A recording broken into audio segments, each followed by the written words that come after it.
Hello twelfth class. अब तक हम पढ़ चुके हैं रजिस्टेंस के बारे में, रजिस्टिविटी के बारे में, रजिस्टेंस का इफेक्ट है टेम्परेचर के ऊपर कैसा पड़ता है और उसके क्या क्या ग्राफ बनेंगे वो हम सारे पढ़ चुके हैं। अगला हमारा टॉपिक है ओमिक डिवाइस और नॉन ओमिक डिवाइस। जैसे नाम से ही पता चल रहा है ओमिक, ओमिक का मतलब है जो ओम्स लॉ को ओबे करता हो उसको हम ओमिक डिवाइस का नाम देते हैं, जो ओम्स लॉ को ओबे ना करे उसको हम नॉन ओमिक डिवाइस का नाम देते हैं। ओमिक डिवाइस जो ओम्स लॉ को ओबे करेगा इसका मतलब क्या हुआ कि वी है वो डायरेक्टली प्रोपोर्शनल होगा आई के, और उसके बीच में कैसा ग्राफ बनेगा, आपका स्ट्रेट ग्राफ बनेगा। और जो ओमिक डिवाइसेस होंगी वो सारी की सारी कौन होंगी, मेटल्स होंगी। तो ये आपका स्ट्रेट ग्राफ है वी और आई के बीच में, उसको क्या बोलेंगे, ओमिक डिवाइस बोलेंगे।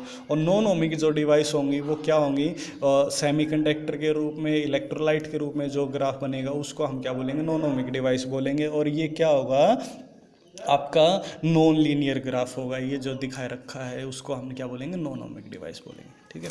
अगला हमारा है कॉम्बिनेशन ऑफ रजिस्टर। ये आप 10th क्लास में ही पढ़ चुका है। रजिस्टेंस को जब हम सीरीज़ में बांटते हैं और पैरेलल में बांटते हैं तो ये आपका रजिस्टेंस है R1 R2 R3। इसका पोटेंशियल है V1 V2 V3। इनको हमने एक बैटरी के साथ जोड़ रखा है जिसका टोटल पोटेंशियल कितना है V। तो V is equal to IR होता है, तो V1 is equal to IR1, V2 is equal to IR2, V3 is equal to IR3। सभी को जोड़ देंगे। सिंपल सीरीज़ का जो फॉर्मूला होगा वो RS is equal to R1 plus R2 plus R3 हो जाएगा। ठीक है। पैरेलल कॉम्बिनेशन ये आपको दिखाई दे रहा है। इसमें हम क्या है, पोटेंशियल आपका क्या होता है, सेम होता है, लेकिन करंट और रेजिस्टेंस आपके घटते आपका बदलता रहता है। तो हम इसके अंदर फॉर्मूला वहीं यूज़ करेंगे, V is equal to IR।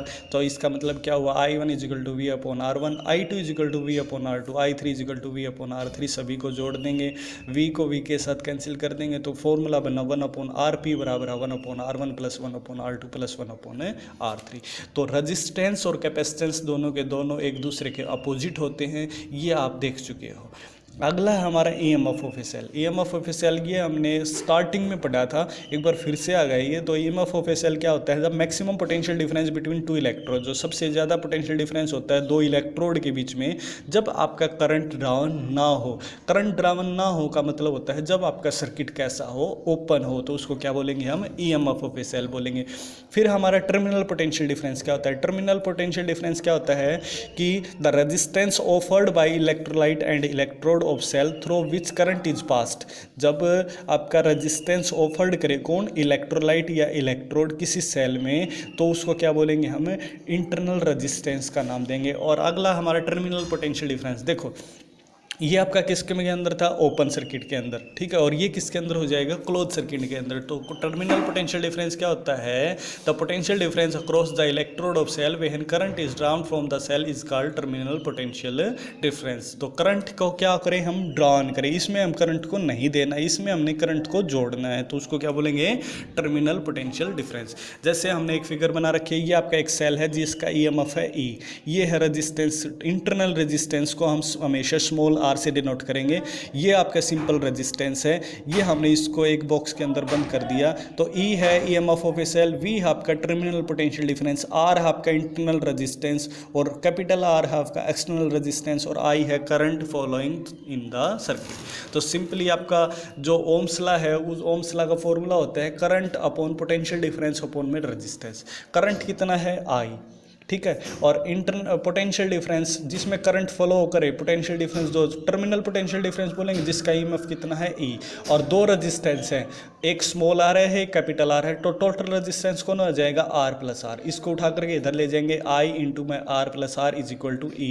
इसको सोल्व करेंगे, IR प्लस में IR is equal to E। IR को हम डिनोट कर देंगे किसके साथ, V के साथ, तो V प्लस में IR is equal to E। तो IR इसको उठा करके इधर ले जाएंगे, E माइनस V। R की वैल्यू जो सिंपली हमने बताया कि टर्मिनल पोटेंशियल डिफरेंस है, तो इंटरनल रेजिस्टेंस की वैल्यू आ जाएगी, ये R को क्या बोलेंगे हम, इंटरनल रेजिस्टेंस, तो E माइनस V अपॉन में I। अगला है हमारा फैक्टर। फैक्टर किस किस के ऊपर डिपेंड करेगा, तो R is directly proportional to क्या हो जाएगा, D। R is inversely proportional to क्या हो जाएगा, A। एरिया के ऊपर डिपेंड करता है, नेचर ऑफ इलेक्ट्रोलाइट के ऊपर डिपेंड करता है। नेचर ऑफ इलेक्ट्रोन का मतलब high resistance storage electrolyte of low resistance. इसका मतलब क्या होगा, अगर वीक इलेक्ट्रोलाइट होगा तो रेजिस्टेंस कैसा होगा, ज़्यादा होगा, अगर स्ट्रॉन्ग इलेक्ट्रोलाइट होगा तो रेजिस्टेंस कैसा होगा, कम होगा। फिर है कंसंट्रेशन ऑफ इलेक्ट्रोलाइट। कंसंट्रेशन का मतलब क्या होता है, जो इंटरनल रेजिस्टेंस आर है वो डायरेक्टली प्रोपोर्शनल होता है कंसंट्रेशन के, ठीक है। Temperature of the coefficient, temperature में क्या कहता है, जो इंटरनल रेजिस्टेंस आर है वो इन्वर्सली प्रोपोर्शनल होता है किसके, टेम्परेचर के। ये फैक्टर है आपके। अगला हमारा एक्सप्रेशन फॉर इक्विवेलेंट ईएमएफ, मतलब हमने टू सेल को सीरीज के अंदर और पैरेलल के अंदर जोड़ना है। ये दो सेल हैं E1 और E2, इनके साथ एक इंटरनल रेजिस्टेंस है R1 और इसके साथ कौन सा है R2। इनको दोनों को हमने किस में जोड़ा है, सीरीज में जोड़ रखा है। तो अभी अभी हमने एक फॉर्मूला पढ़ा है, V बराबर है E minus I R. Internal register में टर्मिनल पोटेंशियल डिफरेंस में अभी अभी हम पढ़ के आए हैं V is equal to E minus I R. तो V1 is equal to E minus का I R, V2 is equal to E2 minus का IR2। दोनों को जोड़ देंगे, E1 माइनस का IR1 प्लस E2 माइनस का IR2। E1 और E2 को इकट्ठा लिख लेंगे, E1 plus E2 minus common ले लेंगे, IR1 minus IR2। I minus I को कॉमन ले लिया, R1 प्लस में R2। तो E1 प्लस E2 को हम नाम देंगे E इक्विवेलेंट और R1 प्लस R2 को नाम दे देंगे हम R इक्विवेलेंट। ये आपका हो गया सेल्स इन सीरीज। अब हमारा सेल्स इन पैरेलल, ये आप पैरेलल में जोड़ दिए E1 और E2, ये उनके साथ एक रेजिस्टेंस, इंटरनल रेजिस्टेंस R1 और R2, ठीक है। तो अभी फॉर्मूला क्या था, V is equal to E minus I R. I R को इधर ले जाओ, V को इधर ले जाओ, तो आई आर बराबर है E माइनस वी। आई की वैल्यू निकालेंगे तो E माइनस वी अपॉन में R। दो करंट बटा हुआ है I1 और I2, तो I1 क्या हो जाएगा, E1 माइनस का V अपॉन में R1। I2 क्या हो जाएगा, E2 माइनस का V अपॉन में R2। दोनों को जोड़ देंगे, जोड़ दिया आपने, ठीक है। तो E1 अपॉन में R1 प्लस E2 अपॉन में R2 माइनस का V इंटू में 1 upon R1 plus 1 upon R2। तो इसको नाम दे देंगे हम E इक्विवेलेंट का। E इक्विवेलेंट कौन होगा, E1 अपॉन में R1 प्लस E2 अपॉन में R2, और 1 अपॉन R इक्विवेलेंट कौन होगा, 1 upon R1 plus 1 upon R2, ठीक है। अगला हमारा कलर कोड, ये सिंपल सा एक 2 नंबर का क्वेश्चन आता है। इसमें हमने कलर कोड बताने हैं। ये आपके कलर हैं black, brown, red, orange, yellow, green, blue, violet, grey, white, gold, silver, ठीक है। ये कोड है, 0 से स्टार्ट करना है, 0 से लेकर के 9 तक, ठीक है। ये मल्टीप्लायर है, 10 की पावर 0 से लेकर के 10 की पावर 9 तक, और 10 की पावर -1, 10 की पावर -2। इसको याद रखने का सबसे अच्छा तरीका है B.B. Roy, great Britain, very good wife. ये एक ट्रिक दिखा रखी है बुक के अंदर, क्या है, B.B. Roy, great Britain, very good wife. B से ब्लैक, फिर B से ब्राउन, R से रेड, O से ऑरेंज, Y से येलो, G से आपका ग्रीन, फिर B से ब्लू, V से वॉयलेट, G से ग्रे, और W से क्या हो जाएगा आपका वाइट। गोल्ड और सिल्वर आपको वैसे याद करने में, और गोल्ड का हम टॉलरेंस देते हैं 5%, सिल्वर को 10% और नॉन कलर को 20%। अब ये है क्या, ये हमने देखना है। देखो इसमें हमने कलर दे रखे पाएंगे, जैसे हमारा क्वेश्चन आ गया, the colour sequence of the colour register is yellow, violet, orange and silver. ये आपके 4 कलर दे दिए, ठीक है। हमने इसमें रेजिस्टेंस को बताना है। तो सबसे पहले देखो आपका कौन है, येलो। तो येलो के ऊपर देखो, सबसे पहले येलो, येलो कौन है, कितने नंबर के ऊपर है, 4। तो येलो हो गया आपके पास 4, ठीक है। फिर कौन है, वॉयलेट। वॉयलेट कितने नंबर के ऊपर है, देखो इसके अंदर वॉयलेट कितना है, 7। तो ये आ गया आपके पास 7, ठीक है।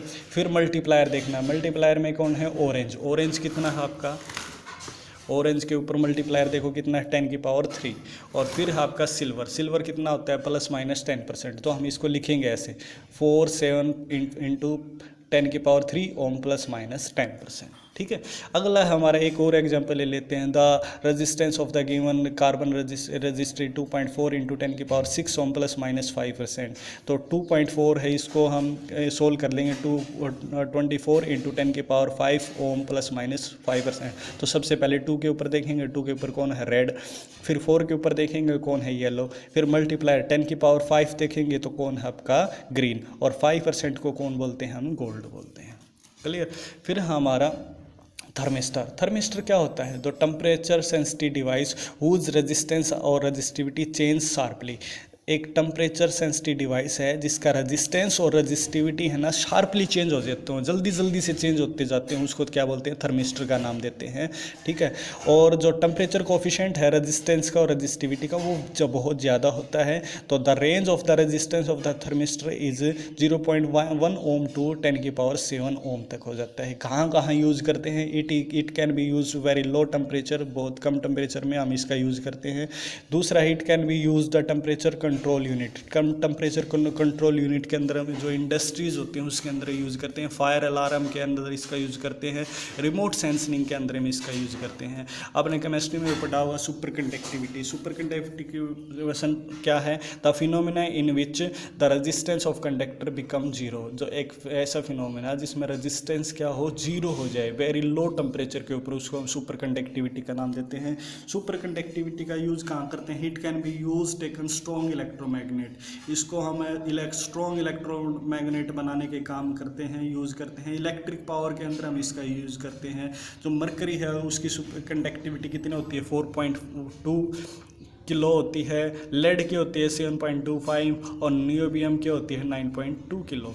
ये हमारी 2 का फर्स्ट ए पार्ट था यूनिट का। कल हम इसके न्यूमेरिकल करेंगे।